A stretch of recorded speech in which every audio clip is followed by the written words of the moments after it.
you for inviting me. It's great to be with you all. I'm glad I'm inside today from Ithaca, New York. As I'm looking out my window, it's a giant snow squall. So let me share my slides.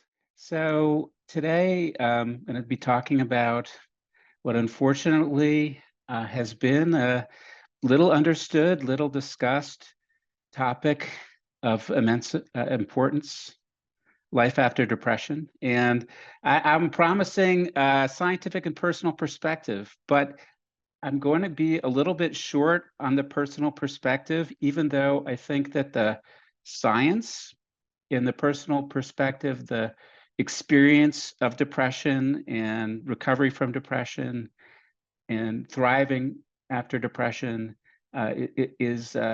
these are mutually informative.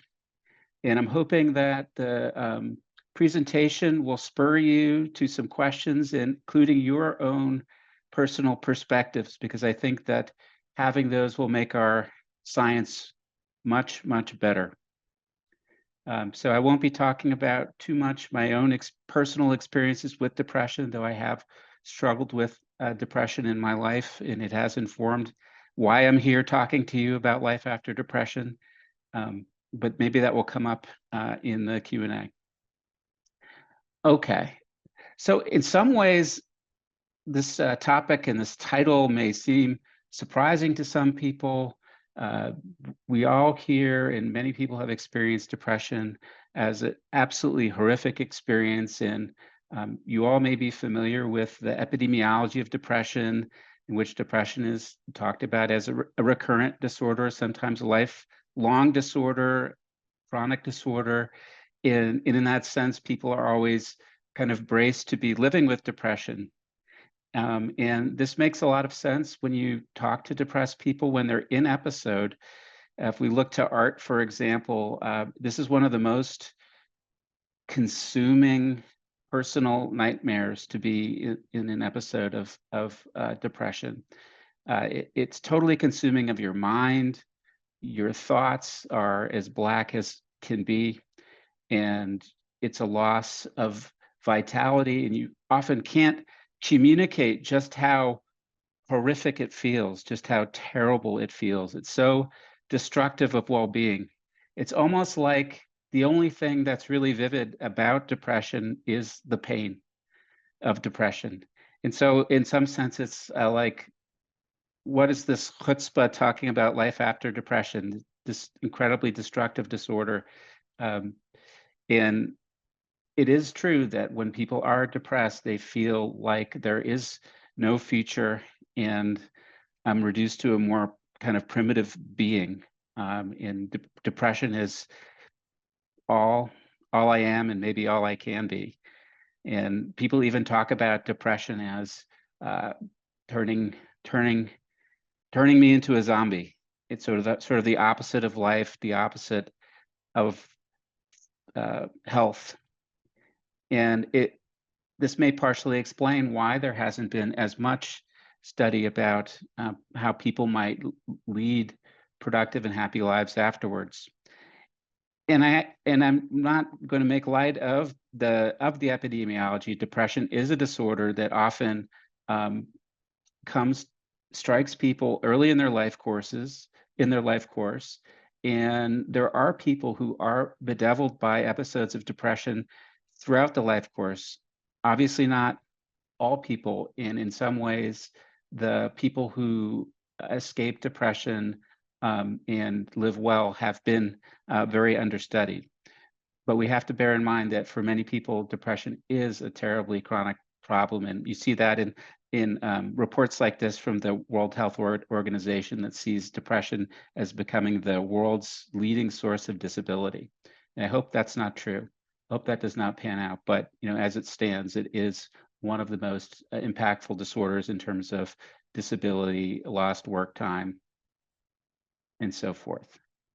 And so you can understand when you combine the personal toll of a depressive episode and how horrible it feels, and some of the epidemiology, which is very pessimistic about the future course of depression, that scientists haven't exactly been jumping to study life after depression. And it's almost barely been asked. It's almost barely been asked. Can people thrive after depression? And if you think about that, uh, we maybe think of it in terms of anecdotes. You know, the clinicians, I'm sure there's some clinicians in the audience have thought about this. They may have had individual patients or clients that they work with who did really well. And you may know someone who had depression who did really well.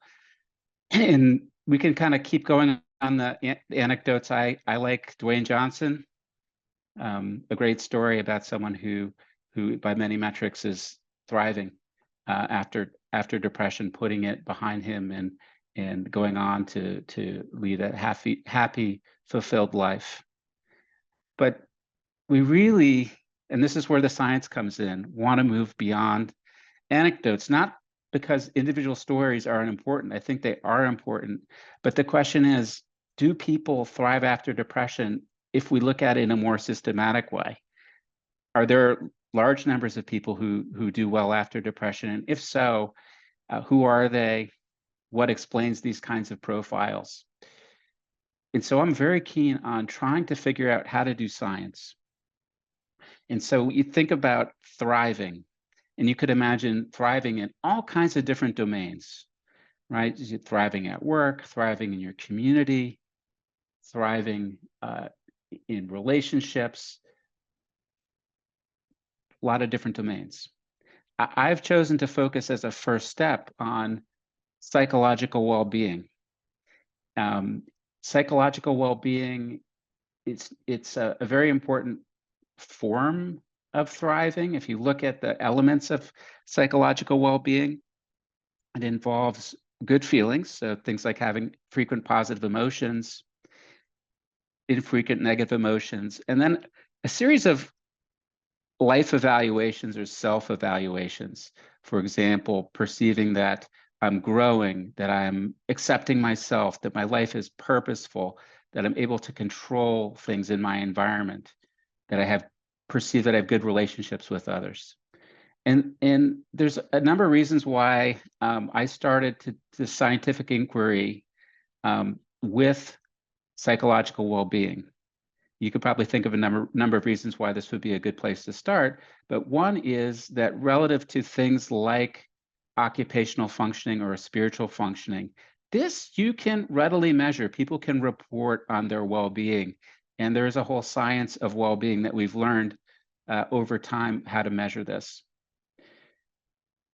Probably most germane and maybe the most convincing reasons to focus on psychological well-being, if you think about it as an outcome.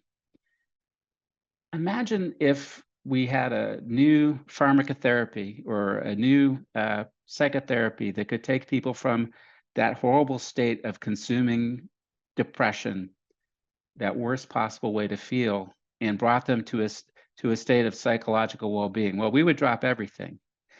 In many ways, this is the best possible outcome. And in fact, when you ask people who have depression what they want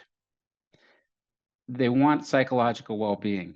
They want other things. They want reductions in symptoms. They want to return to their previous functioning. They want to have happy relationships and so forth.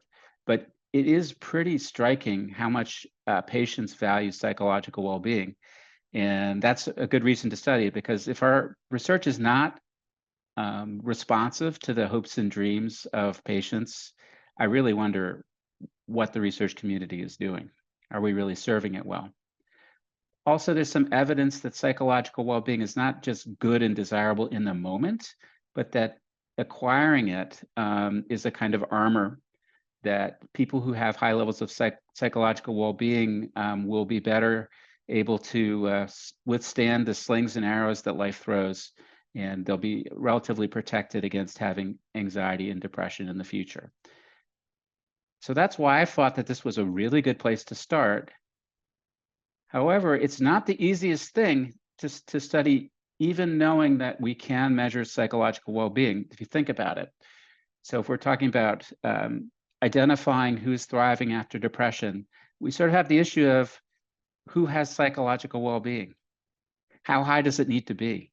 What does the profile need to look like? And I kind of began this focusing on what's called population-based norms. It's sort of like if you think about the same question of who's intelligent. You have to consider how old a person is and how intelligent the population is. And you have an IQ score, and your IQ score is relative to the distribution of people in the population. And so, though you could make many different arguments about what's the good life and what's psychological well-being, and I think this is defensible, wanted to look at people who are relative to their peers high up in the distribution of well-being. The other challenge is when you're looking at depression and you're looking at these populations, you kind of need a lot of people. If you think about it, if you have a group of people who have depression, they need to get better. They need to then some of them at least be reporting psychological well-being, and you need to follow them over time. This, you could imagine, is a lot of work to acquire a sample like this. And so we actually began these studies, and I'm going to talk about two studies in particular with archival data, meaning the investigators did not start out with the question of thriving after depression. They started with some other set of questions, but we identified this data and we said, wow, this data can be used to answer our question about how prevalent is thriving, or more specifically, psychological well-being after depression. So these are the things that we're shopping for. As I was mentioning, a big sample, following from disorder into recovery. They have good measures of well-being. And ideally, what you'd want are that the people in the study are representative of the population. This is actually a huge issue in the study of depression. There's a lot of work that's done in treatment samples, which is extremely valuable, of course, but that allows you to really model what's going on among people who seek treatment. Our question is, in the general population of people who might have depression, how common is it to see that people are thriving? To answer that question, you need a kind of sampling where the people in your study are representative of the whole population. And again, those kinds of studies don't grow on trees. It's hard to do that kind of work. Fortunately, we were able to identify this study called the MIDAS study, which was about midlife development in the United States, which used a nationally representative sample and had a lot of people who had depression. It had also a lot of people who didn't have depression. And they followed people over a decade. So there were two waves of data. And really important for our purposes, they not only had the diagnoses of depression, they had a comprehensive well-being battery.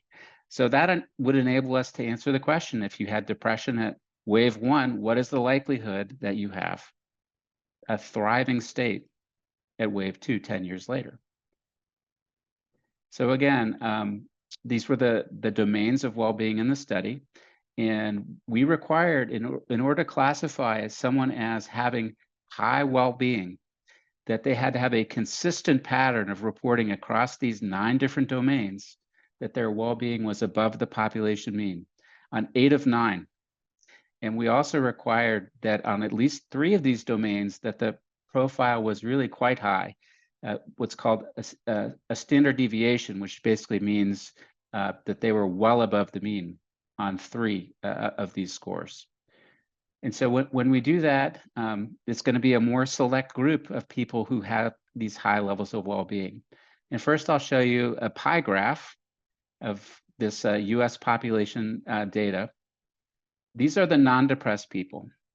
So about 20% has that profile of the 8 of 9 above the mean and the 3 of 9 standard deviation above the mean on well-being metrics.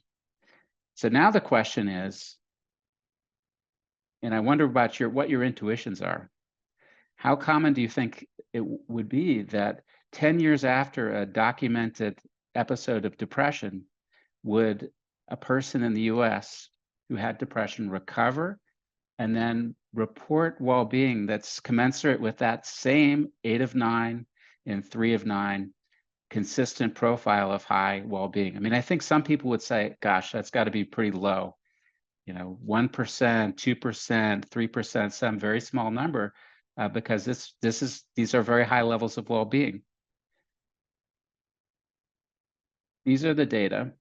So about 10% of folks who were depressed at time one were reporting these very high levels of well-being 10 years later. And any piece of data is always subject to interpretation. And this 10%, you say, this glass is 90% empty, only 10% full. I actually think that the glass is more than 10% full when I think about these findings. So at that 10-year follow-up point, 10% of the people who had depression 10 years earlier were thriving, reporting really high levels of well-being. But this is by no means some ceiling, that's the maximum number of people who could ever report these well-being patterns. This was just a snapshot in time, right? At the follow-up point, about 10%. There might have been more people who reported high levels of well-being sooner than the study window. And if we had access to data that were 20 years after the wave one, there might be more people that emerge. Also, if you think about how hard we made it to get into this well-being group, basically all your scores have to be consistently consistently reporting well-being 8 of the 9, in 3 of the 9, quite notable. We wanted to make sure that every person who we counted as having high levels of well-being after depression, we were really confident. But you could make the case that our standards were too high, that it was too conservative, meaning if we had been more liberal and said, yeah, that they have pretty good well-being, it obviously would have been higher than 10%. The other thing that I think is important to bear in mind is what we're talking about here are outcomes that are representative of the US more broadly. And so in general, so much of the research has focused on treatment studies, treatment samples, and what you often see is a pattern of pretty bad outcomes, not as good perhaps, at least initially, when you compare it to this MIDAS sample. And I think this is a general pattern. Our epidemiology of depression, a lot of it is based on treatment samples, and you get the signal, and it's often reported that depression is recurrent in 75% of the cases. But if you look at more representative samples, it's lower than that. So it's really important to bear in mind if we want to talk about the prognosis of depression in general, and often someone really wants to know what's the prognosis of this disorder, just like we want to know what's the prognosis of cancer. It's important that we use representative samples in order to give the most accurate prognosis information. And so the good news is that when you look at the wider sample, prognosis looks a bit better. So I'm happy to report that. I'm going to talk about another study that we did. Now this time, we did a national sample in Canada. Canada, similar to the United States in some ways, an advanced industrial country that shares a long border, but different in other ways. And I think you might be wondering, was our US finding a fluke of this MIDAS sample, or is it a fluke in the United States? So we wanted to see if we also found appreciable numbers of people in Canada who had depression, who reported high levels of well-being after a depressive episode. So we took advantage of another national data set. This is called the Canadian CCHS data set. It had about 25,000 people representative of the Canadian population. And one nice thing about this CCHS sample is that they assess not only a history of depression, but they assess quite a number of mental health problems. So we could compare, at least get an initial read on whether well-being was more likely after depression, than, say, bipolar disorder or substance problems. Here's the data, and this is now all in one slide. So again, around 20%, if you look on the left blue bar, of folks who had no history, and not only of depression, but of any mental disorder. So these are people who are awfully healthy, who report this very consistent pattern of high well-being. So that's rarefied air. In a group of folks who were diagnosed with depression, it was a little lower, but it was quite similar, like 7-8% who reported high levels of well-being. Substance, about 10%. Interestingly, the bipolar disorders, a fair bit lower, around 4%, 3%. So there were some differences. And again, this is early research looking at the prevalence of psychological well-being after different mental health conditions. And so I'm hoping this is going to spur people to want to follow up. Why might this be the case? Why some disorders might be more difficult than others, and so forth. The other thing we looked at was, what really is the clinical significance? You could say, oh, it feels good to have psychological well-being, people want it, but what is its meaning clinically? And so if you were, for example, a depressed person, a formerly depressed person who reported psychological well-being in the Canadian data set, what else do we learn about you? What does that status mean? Well, one, it meant that you were in better reported physical health. You had, not surprisingly, higher overall life satisfaction, and some kind of public health implications. Reporting high levels of well-being was also associated with less need for mental health care and overall less psychological distress. So it's not only just that we like it, we want it, but also some harder variables in terms of physical health and less use of mental health care services. I think there's a lot of reason to think that this status is incredibly meaningful, and that's part of what we want to, in doing our follow-up, understand. What does it mean when someone has high levels of psychological well-being? What does it mean for their future, and so forth? Okay, so what have we kind of learned so far in this early work, these early efforts to get our hands around thriving after depression using psychological well-being as a proxy in these national samples? I would argue that one of the general takeaways, and I think it's really important, and I kind of can't say it enough, given the messaging around depression. I don't know if you've ever, been seen by if you've had depression, you've been seen by a general practitioner or a psychiatrist. There is often the message that depression is a lifelong disorder, and maybe that what you should aspire to is to hold the symptoms at bay as best as you can. These data suggest that that may be setting the bar too low in terms of what is the realistic human potential of people who have depression. And I think we really need to be hopeful, but we need to have realistic hope. And I think these data suggest that we have substantial, appreciable numbers of people who have real diagnosed depression, but who go on to report very high levels of well-being that would be the envy of anyone, whether you're depressed or not. Second, these reports are not just an internal experience, they're also going along with things that are clinically meaningful, like not needing as much healthcare.